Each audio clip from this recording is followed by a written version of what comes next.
জঙ্গল সলিমপুর একটা সীতাকুণ্ড এরিয়ার ভিতরে আমরা চাই 30,000 পরিবারের পক্ষ থেকে আমি বলতে চাই যে জঙ্গল সলিমপুরের সন্ত্রাসের একটা আবাদ হয়ে গেছে। যেরকম আলীনগর ইয়াসিন একটা ভূমিদস্যু কুখ্যাত সন্ত্রাস, সে চায় এই জঙ্গল সলিমপুরকে একা রাজত্ব করার জন্য। আমি চাই এই সমস্ত সন্ত্রাসকে 30,000 পরিবার জঙ্গল সলিমপুরে বসবাস করে, 20টা নেতা 30টা নেতা সন্ত্রাসের জন্য আমরা জঙ্গল সলিমপুর 30,000 পরিবার যাতে আমরা ভোগান্তি না হই।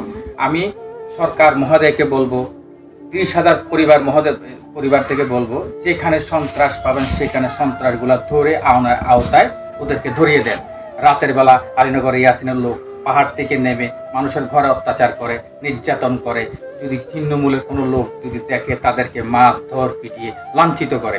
এ সমস্ত লোক যদি আপনারা দেখেন, সাথে সাথে মহিলা পুরুষ সাধারণ গরিব দুঃখী মানুষ যারা আছেন সবাই মিলে তাকে ধরে ভালো মতন মাইরা আপনি প্রশাসনের হাতে তুলে দিবেন।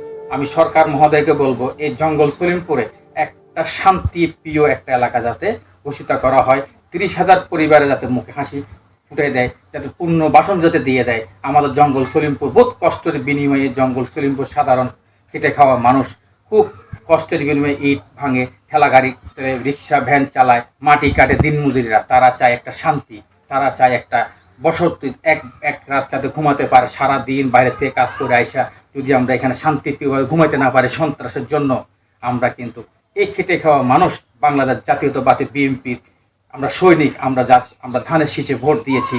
ধানের শীষে ভোট দিয়ে কি এই সন্ত্রাসকে আমাদেরকে কি সে দৌড়াতে চাচ্ছে?